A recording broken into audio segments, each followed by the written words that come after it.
Hi everyone, my name is Haley and Sarah and I are both very excited to be here today and talking to you about the social elements of global water access.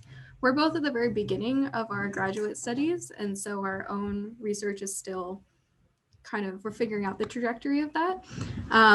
But we're both very interested in this global issue and the social element in particular that I think is often overlooked for some of the technical aspects, at least within engineering.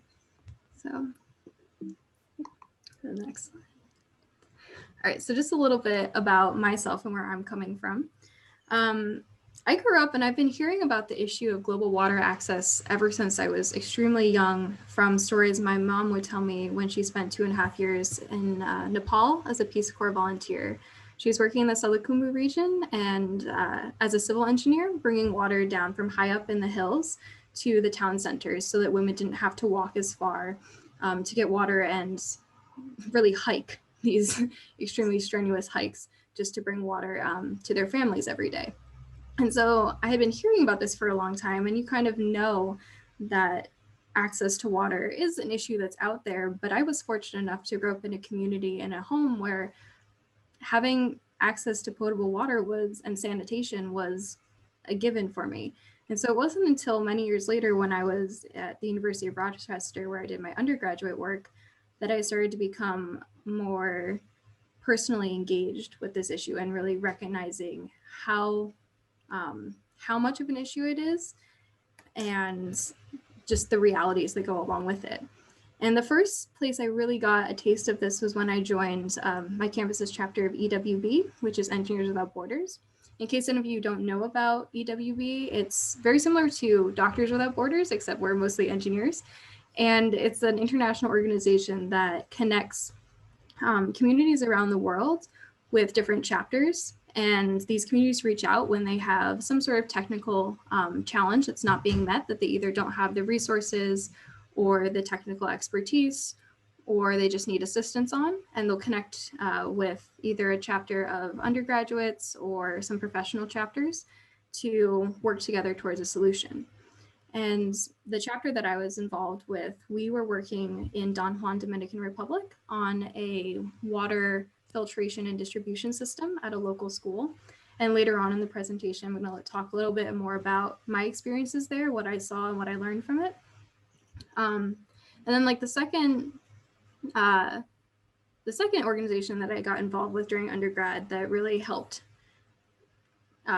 shape my interest and involvement in this issue and want to continue working on it going forward was the National Academy of Engineers Grand Challenges Scholars Program. So for those of you who don't know, NAE has defined 14 challenges for engineering in the 21st century. A lot of these are aligned with the Sustainable Development Goals that the UN has put forth. And one of them is access to clean water. So when I became involved with that group, I started reaching out to different NGOs in the Rochester area, learning a lot more about the work that is being done, what needs are not being met currently. And it really just expanded my view of this whole issue and the many, many facets on which we need to be addressing it. And so when I decided to go to grad school, I specifically looked for programs that would allow me to continue with this interest in access to water, and also ones that would support an interdisciplinary approach. And for that reason, UC Berkeley definitely stood out, and their development engineering program, which is supported by the Blum Center for Developing Economies that got mentioned earlier today. And also, as Yael mentioned, Infuse is the innovation nexus of food, energy, and water systems. And so I've become involved with that program here. And it's been really, really eye-opening to connect with people across all disciplines and see how we can work on these types of systems from all different engineering standpoints, as well as social standpoints, economic standpoints, political standpoints. So it's been really interesting.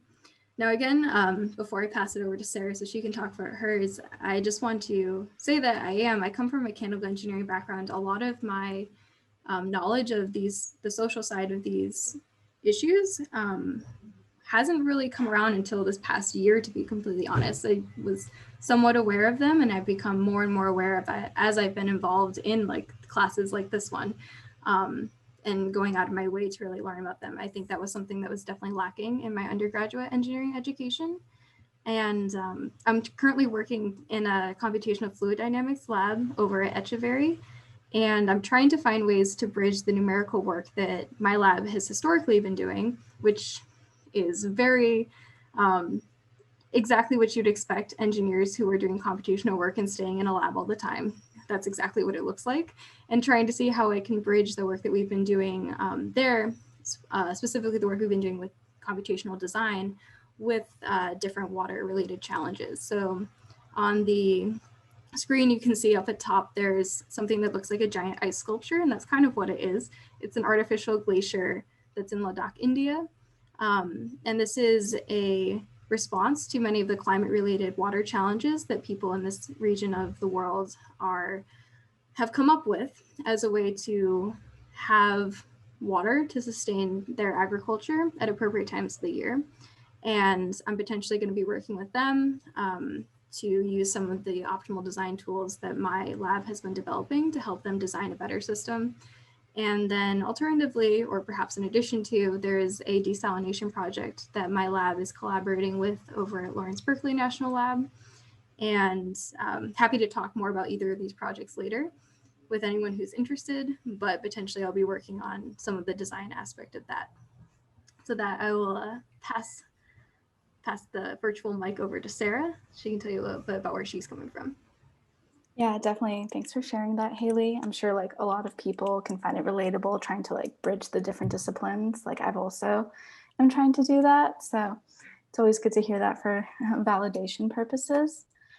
But yeah, so about my own journey, I got my bachelor's in cellular molecular biochemistry at the University of Texas in El Paso, which where I was born and raised.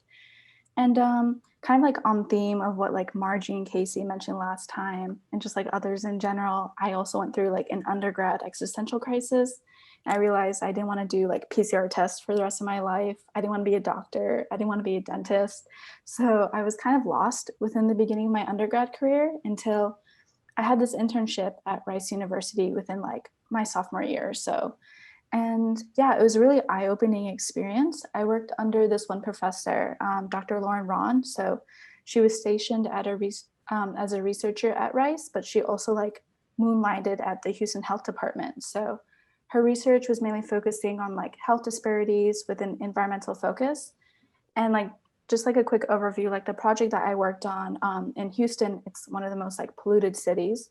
And a big like contributor of that are these metal recycling facilities. And these metal recycling facilities, there's like no regulation in terms of the particulate matter that they're being put into the air. And like even worse, there's these like fence line communities that live about, you know, a couple hundred feet away. And these communities, they're like identified like mainly as like Black or Latinx communities. And so you know, there's no quantifying like how much particulate matter they're being exposed daily and what are the health risks. And that was kind of like my first look at like environmental racism.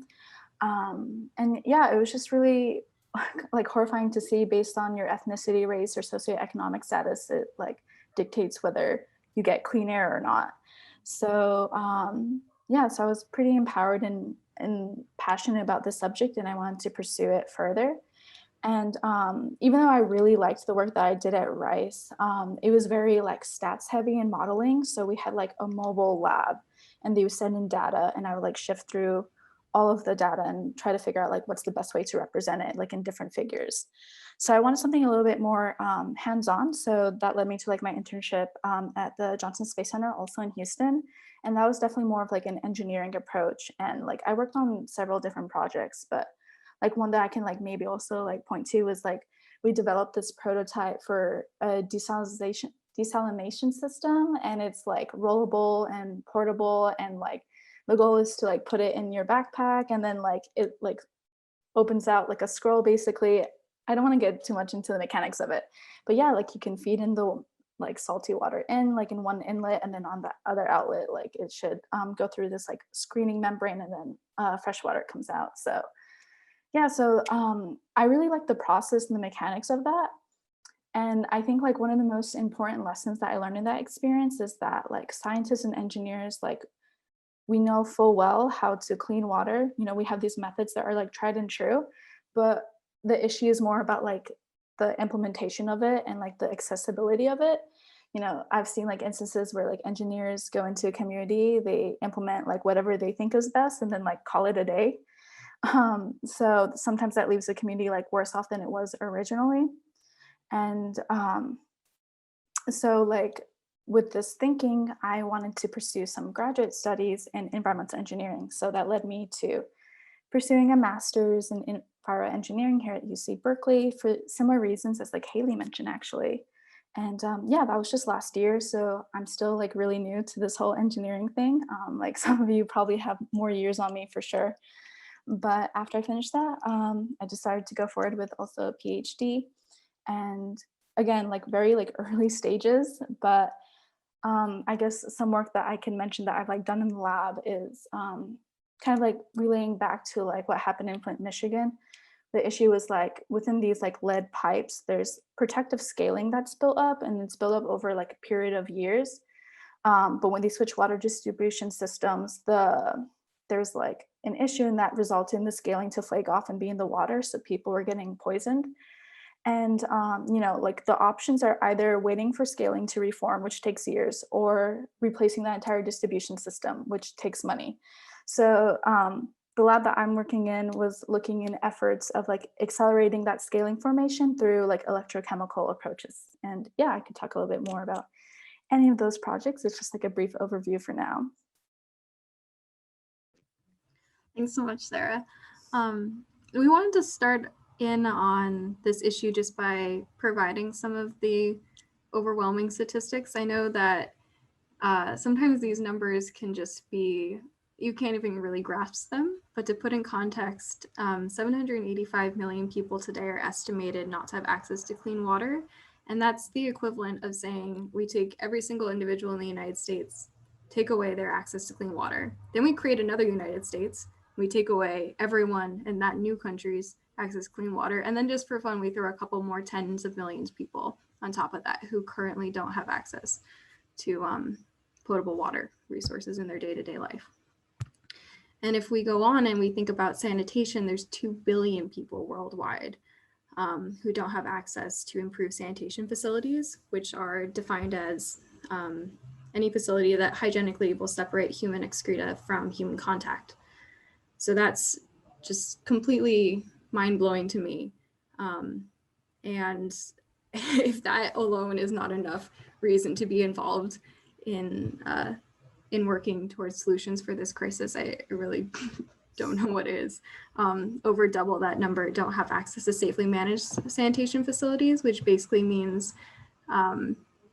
they are, if they have access to a facility, they're sharing it among many, many households.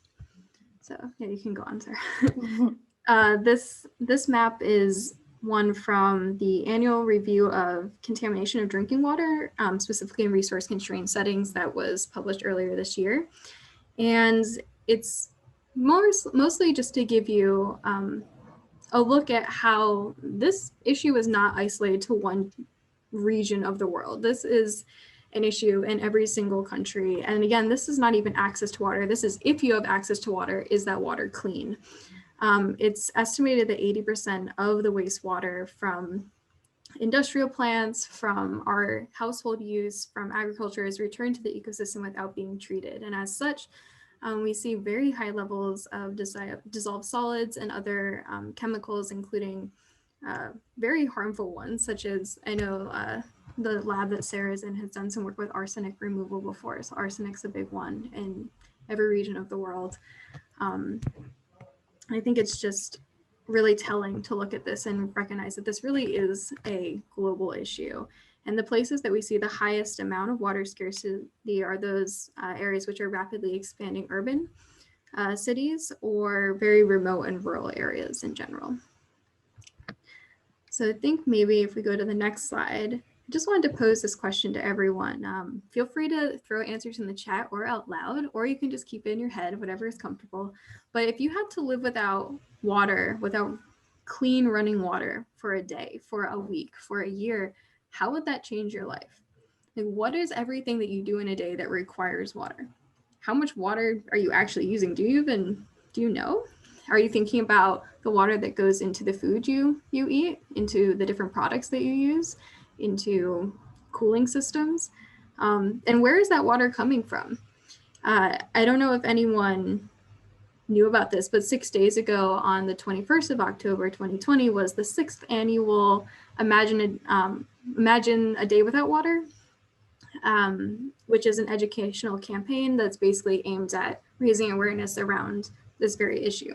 And so later, actually, Sarah and I have put together a nice list of links, and that's one of them on there. So if you're interested in learning more, you can check it out. But the premise is very simple, and it's just to really realize how much water you use in your day-to-day life, and recognize that we're not the only, that not everyone has that access. All right. So again, I think the health impacts that are related to water scarcity are in general much more understood and talked about than a lot of social ones, but we just still want to bring up some of them. So there's a lot of very directly correlated health impacts: cholera, typhoid, diarrhea, and many water-related deaths. There's 1 million deaths every year that are related to water, sanitation, and hygiene issues, or WASH, if you've seen that acronym before. And diarrhea is the 3rd leading cause of death worldwide for children under 5 right now, which is heartbreaking. And again, these are the very direct, like, okay, we didn't have clean water and this happened, but there's a lot of very indirect ones related to if you don't have clean water in medical facilities, for example, if there's not clean water that's being used to nurture crops, how are those types of secondary, almost like one step removed, but still huge impacts that change your health, that impact your health, not in a good way. But today we want to focus a little bit more on the social impacts, which again, I don't think are as talked about. So women and children are disproportionately affected by lack of access to basic water, sanitation, and hygiene facilities. Women in particular during times of increased vulnerability related to menstruation and reproduction are like extra, they're affected much more than men. And oftentimes women and girls will have a larger role relative to men in all of water, sanitation, and hygiene related activities, especially domestic labor. So oftentimes they're responsible for providing water to their families, the journeys that they have to take, or the lines that they have to stand in to get clean water make them a target for violence. It's extremely physically exhausting and time intensive. There's emotional stress related to if you can't provide water to your family, if you don't have clean water for cooking, cleaning. And again, these are issues that shouldn't necessarily be women's issues. Everyone needs to cook and clean. Everyone needs access to clean water in their day-to-day life. But unfortunately, a lot of times that burden does fall on women in a household. And we see there that it's estimated women spend a combined 266 million hours every day gathering water. And I did a little math right before this, and if we do the math, 266 million hours is 300 centuries a day that women are spending collecting water. And I have no more words there. Children are also often responsible for providing or helping to provide water for their families. Of the different schools out there, public schools, 1 out of 3 lack access to basic sanitation, which is tied into the project that I did with EWB. And again, I'll talk a little bit more about that later. And when schools don't have access to clean water, or children are going to get water for their families, or girls are menstruating and aren't able to go to school because they don't have the proper sanitation and hygiene facilities, there's an estimated that 443 million school days are lost every year due to some of these issues, or if they're sick related to not having access to clean water. So it's a very multifaceted and wide-reaching issue. And that kind of brings us to the question of, okay, we've established this as an issue, but who is responsible for fixing this issue? Is access to water considered a human right? What about access to a toilet, to sanitation resources? Who owns water? Who's responsible? Is it a government's responsibility? Is it the individual's responsibility? The community? Private corporations? in charge of providing these things to us. And I think that's a great transition into some of the things that Sarah wants to talk about. Yeah, most definitely. So I don't know if you guys have heard of it. There is an establishment called the Dublin Principles, which came up with like 4 statements revolving around like water, sustainability, and the environment that arose from the International Conference on Water and the Environment around 1992. And so I like paraphrase because they're pretty extensive, but the 4 being, the first is that water is a finite source and also plays into like water being a human right, like what Haley mentioned. Second is water development should be based on participatory approaches. Third is that women play a central part in the provision, management, and safeguarding of water. And fourth is that water has an economic value. So, I mean, I think you can already see like considering water is a human right as like the first statement, and then water is an economic value. It's pretty hard to reconcile between the two. Yeah, and out of all these 4, we could have like an entire class on them. But for now, we're going to be focusing on the third one, which is that women play a central part in the provision, management, and safeguarding of water. Thanks, Sarah. So again, this is a quote, actually, Sarah, you found this, that Wallace and Cook in 2005 had put out, and water is gendered in every society. I think there's a lot of weight to that, and we're going to dive into some of the issues that we've seen in papers that we've been reading related to this very issue. So talking about water as a women's crisis. So again, just to reiterate that number, today women are spending 266 million hours collecting water.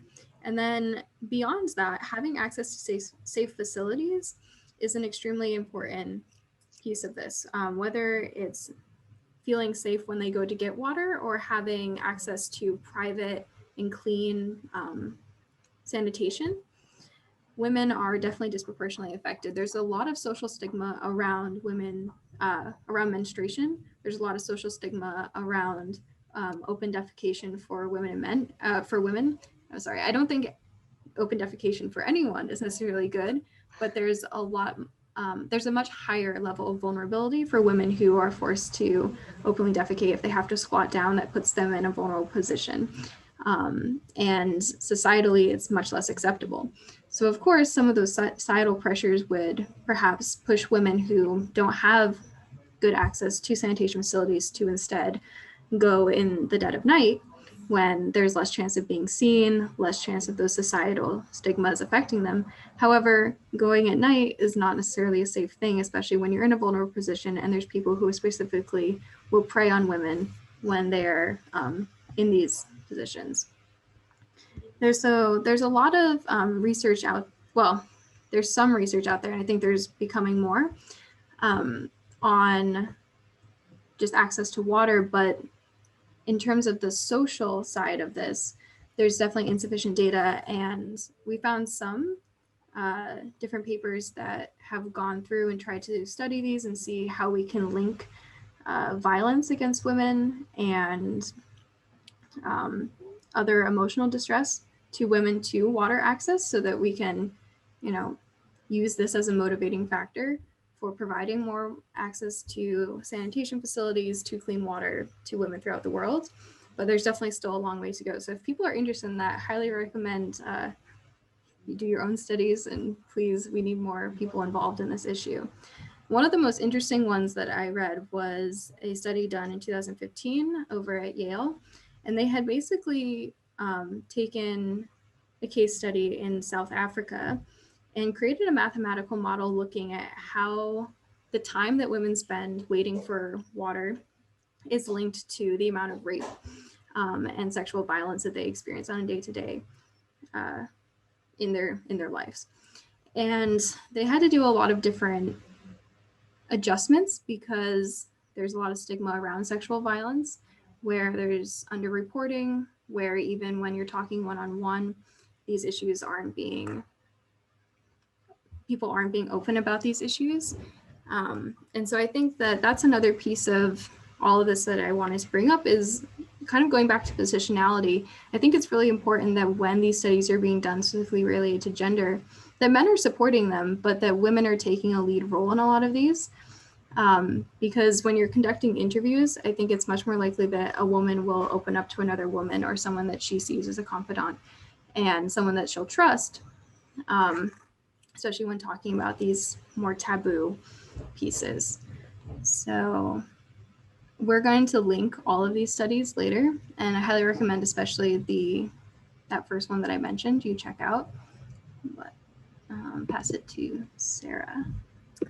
Yeah, for sure. Thanks for that, Haley. I just wanted to kind of go through some like women development terminology that I've encountered in like development policy circles and just mentioned to me by like a professor or an advisor. And some of you guys may have heard of these terms before. But yeah, so the first being WID, which is Women in Development, and it was coined in the early 1970s by Washington-based network of female development professionals, and they were inspired based on like some overseas experiences that they had, and they were taking like an economic approach to equality. So essentially what they believed is that by having women more integrated in national economies, it would like boost their status, and they tried to incentivize that by saying that they could also contribute to like development efforts.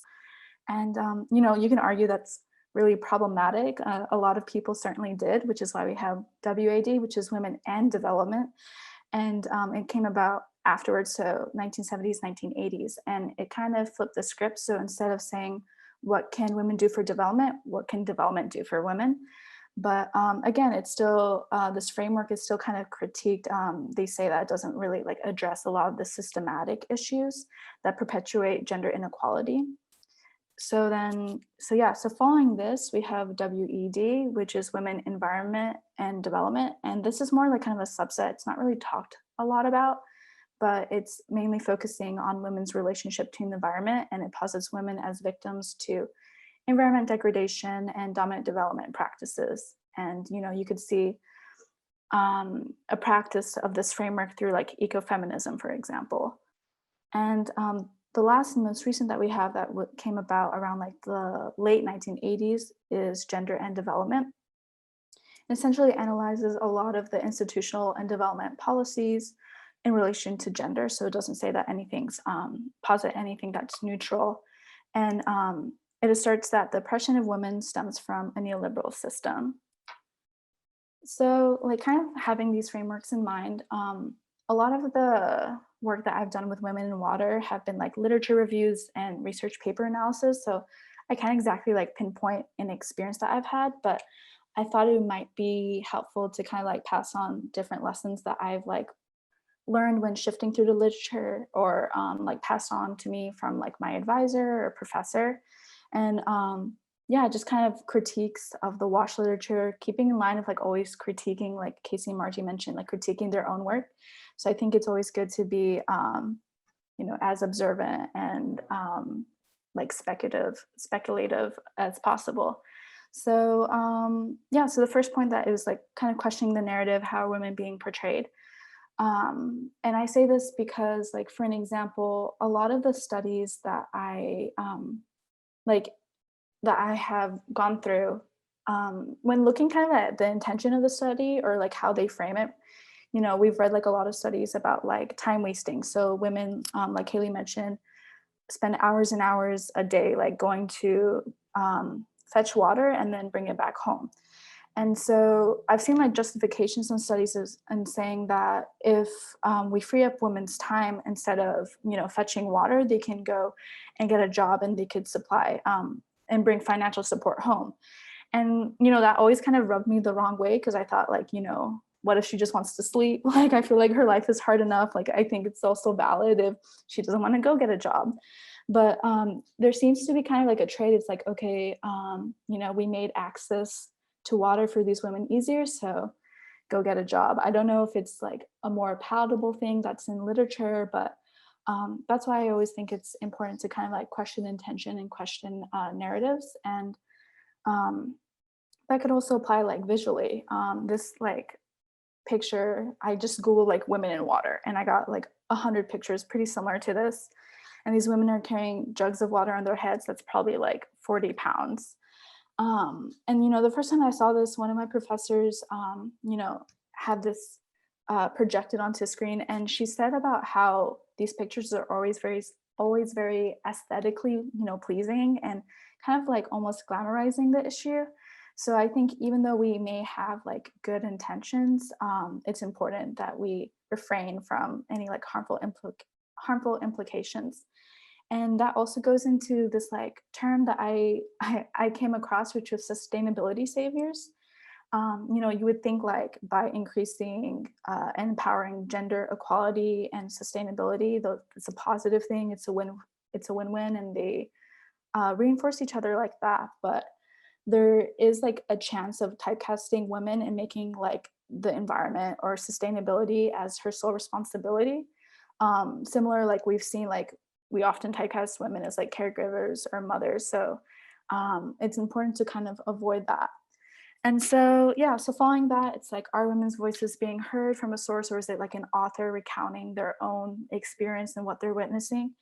Like, what's the sample size? I ask that because there's a lot of like aggregated gender data that's just not there.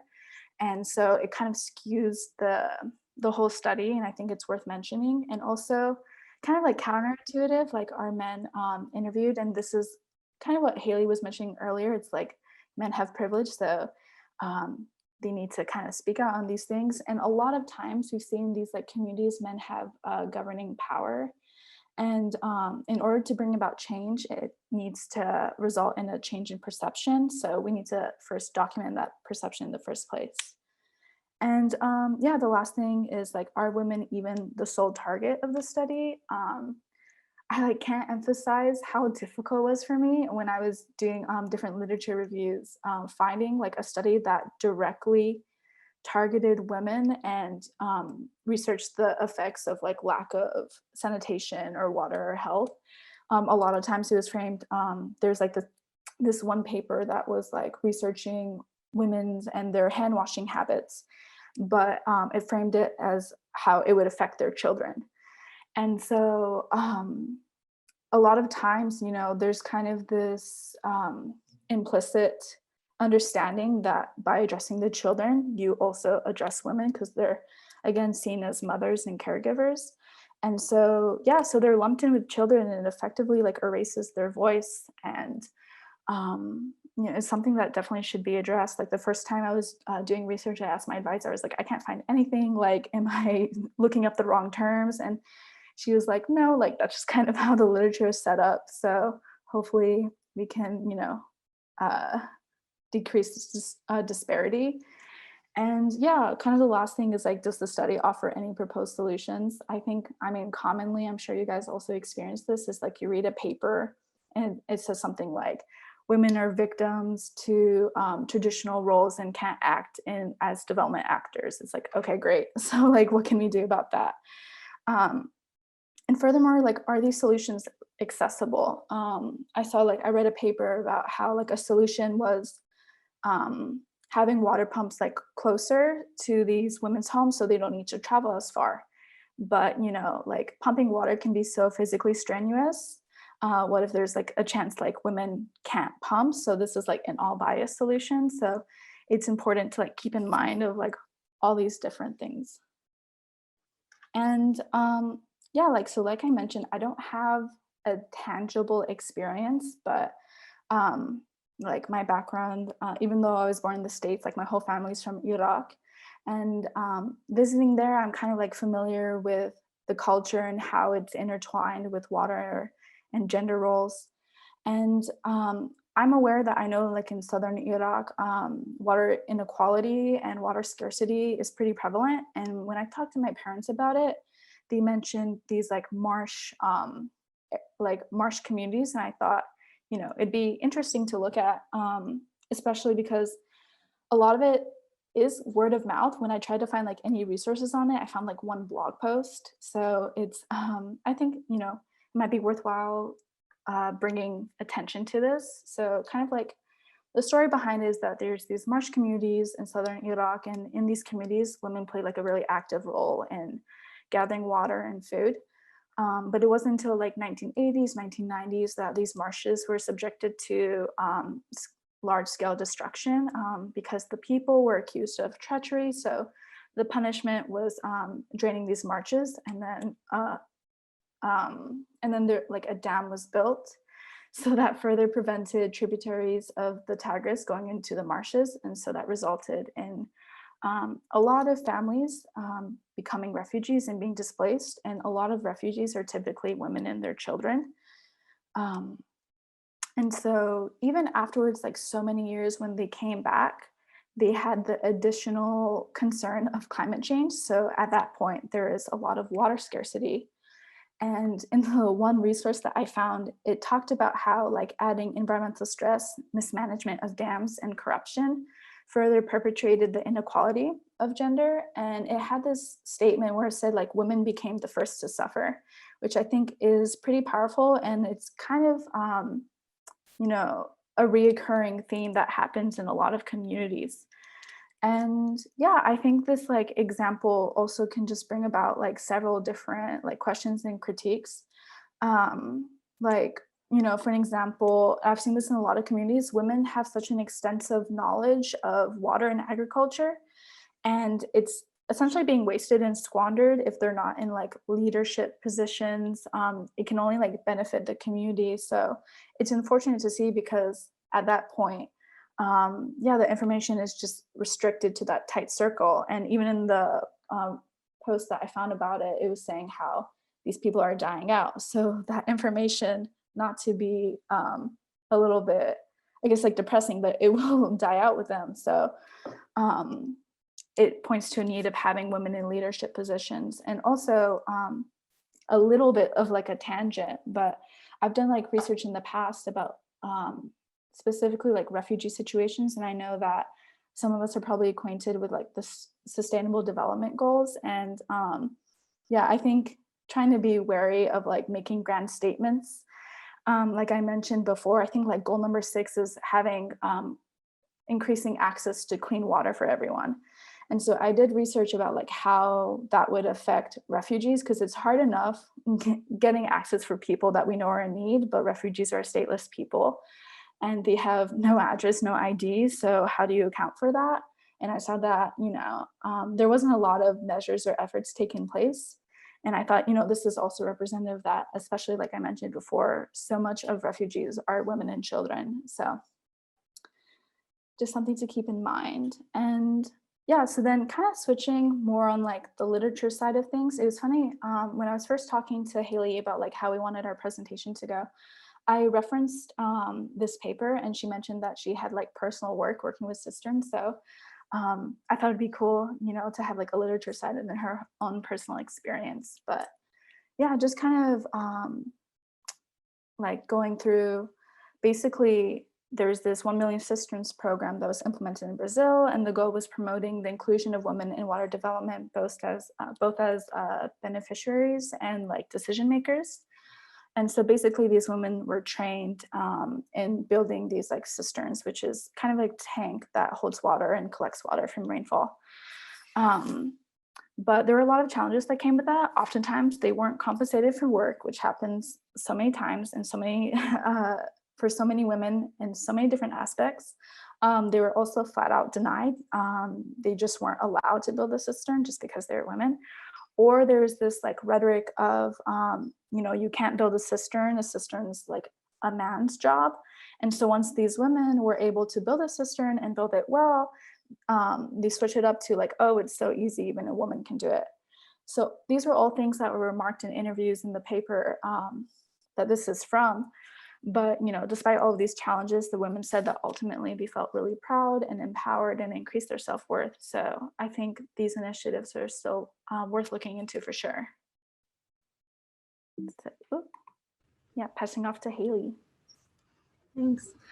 Yeah, that's all great. And if people also look over at the chat, we have some very interesting like comments and points being made that hopefully we can get into during discussion later. Yeah, so I did want to, when Sarah mentioned that, I wanted to connect it to some of the work that I did with EWB in the Dominican Republic. So we were dealing with a water system that had it had 2 cisterns and then also a series of about 5 or 6 tinacos, which are very similar. They're large plastic basins that are placed on top of roofs. to store water. And one of the reasons that these were being used in the community was that they had very infrequent, unreliable access to municipal electricity. So in times when they didn't have that, in order for water to circulate in homes or in the school, they would rely on these gravity-fed systems. One of the issues, though, is that when you have stagnant water sitting in a black plastic tank in the sun for days on end, there's a lot of bacteria that will start to accumulate. And that's why it was really important for us to work with the community and see what potential solutions we could have. So those weren't actually the first reason that we got involved with this project. The community reached out to us because they had a septic system which had polluted the school's water supply, and they were very concerned about the presence of cholera and E. coli in their water supply. So we came down and had worked with them for a couple years before I got involved and assessed the situation. And we determined that yes, there was E. coli as well as many other types of bacteria in this 100 young staff. And we then worked to move the septic system, close that down, completely flush the water system in the school, which was a whole issue because they felt that it was a waste of water. But as much of it as it is a waste of water, it's a waste of contaminated water, and trying to reconcile that is a really difficult thing and something that we had. I wouldn't use the word tension, but it definitely was continued being a discussion throughout our work with them. And it's hard to, because you can't deny that it feels like you're wasting a lot of water when you completely reset a system like that. And trying to figure out what options we had that would be acceptable to everyone. And so we worked with the Daughters of Our Lady Mercy and APME, which is their kind of PTO, their parent teacher organization. And if you want to go on to the next slide, I have some pictures, I think. So we basically set up a, in some ways, very simple chlorination system that was run by a pump and then later run by a solar powered pump to help combat the infrequent access to municipal electricity that would get clean water circulating throughout the school every single day. And we had a lot of challenges while we were there. I think anyone who's ever worked in a low resource setting, somewhere where you have to drive, over 2 hours at what I'm very sure was over 100 miles an hour that we were going, it's not safe, to get to the nearest city center and to get supplies to build these kind of systems is very difficult. There's a picture on there of some flip-flops and random pieces of trash that we picked up along the way because we were looking for something to prop up part of our system because we couldn't get the actual thing we wanted. We were like, what can we pick up on our walk to the school this morning that might be able to work in its place? And you kind of have to be very flexible when you're working in this kind of setting. And I think one of the most important takeaways, though, for me from this whole experience of working with this community is that we were working with them. We definitely did collaborate a lot with Sister Maria in particular. She wanted to understand how everything in the system worked, and I was very happy she did because we don't want to come in, create a project, and leave without the people there taking ownership of it and having been a part of it and understanding why it's important. And to that end, we also held many educational workshops, both for the children. So you can see I'm talking to Daniela there. She wanted to understand how our system works, so I drew her a little schematic. And then if you go to the next slide also, I have some pictures. We held just general sanitation and clean water workshops for the kids at the school. We were originally told we were going to have about 5 kids from each grade report to us, and every single one in the school showed up. So we were a little understaffed to handle that influx, but it was so much fun. And all of the kids, I think, got a lot out of it. And they were asking extremely insightful questions, and I was trying to answer them in Spanish as best I could. And it was a really fun exchange. And then on top of that, they said it wasn't only the children. We talked to parents in the community. We talked to the the nuns at the convent who ran the school. We talked to the people who were charged with doing the technical work and upkeep around the school to make sure that they were involved in the project, understood what we were doing, and could eventually take ownership of it completely. So we also have created manuals and videos to help keep up that documentation. And we would keep in touch with the community throughout the year. They, more than us, are the ones who are taking water samples, and it's their water on a day-to-day. You know, we had this water when we were down there for a week-ish once a year that we were dealing with these types of conditions, and this is their reality.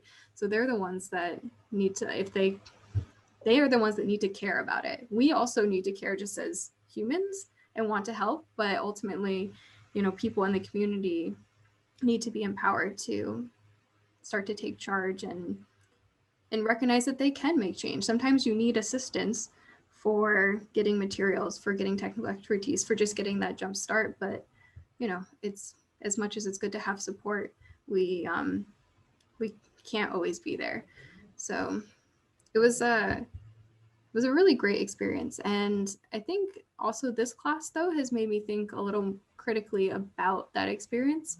As I said, EWB has done a good job in a lot of ways in making sure that its community is reaching out to EWB to make sure that it's not some random foreign organization coming in and saying, you need this, and it's communities that are the instigators and saying, we want change and we would like assistance in that change, and this is the type of change we want, and this is the type of project we want, and can you offer us that?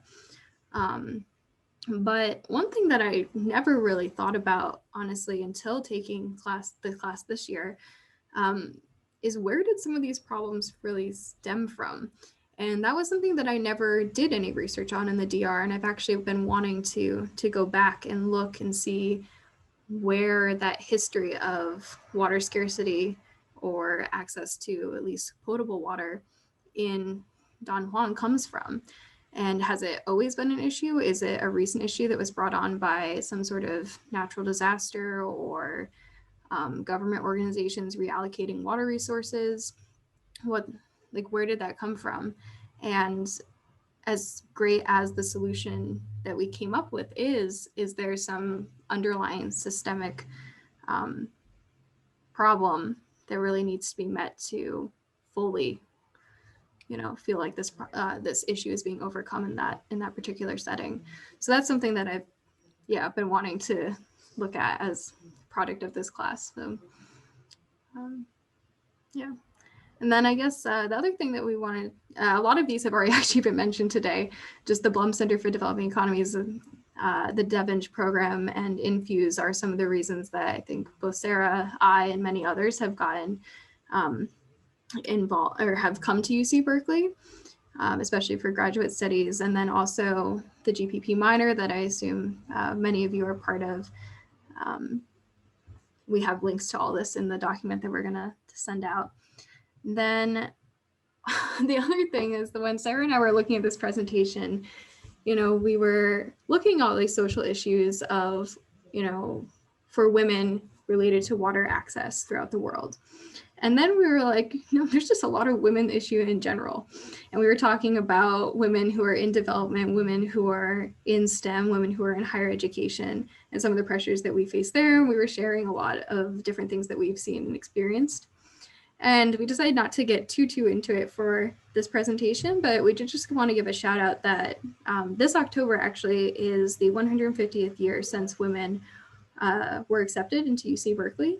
And so there's a big, you've probably seen this logo, the 150W logo, on a bunch of emails and maybe not really know what it meant, but it's a project aimed at documenting the history of women at Berkeley, and also the Graduate Women's Project, which I've been involved with over the summer, is working to create a zine, like an online magazine, to highlight and document the work of Berkeley's graduate women and undergraduate women, and see that as an opportunity for us to share our voices, to inspire others, to celebrate each other's accomplishments.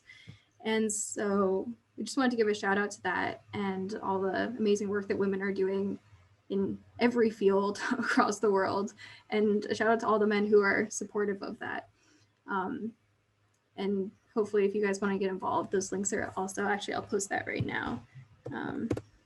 This Google Doc that I just posted has links to the different papers that Sara and I discussed during our presentation, as well as some of the different resources on Berkeley's campus and our contact information if after this discussion you still want to reach out to us about any of the work that we've been doing or just anything. Please feel free. And I guess with that, we've kind of concluded the slides that we put together for you today, and we can start to open up the floor to whatever discussion. It seems like there's a lot going on in the chat.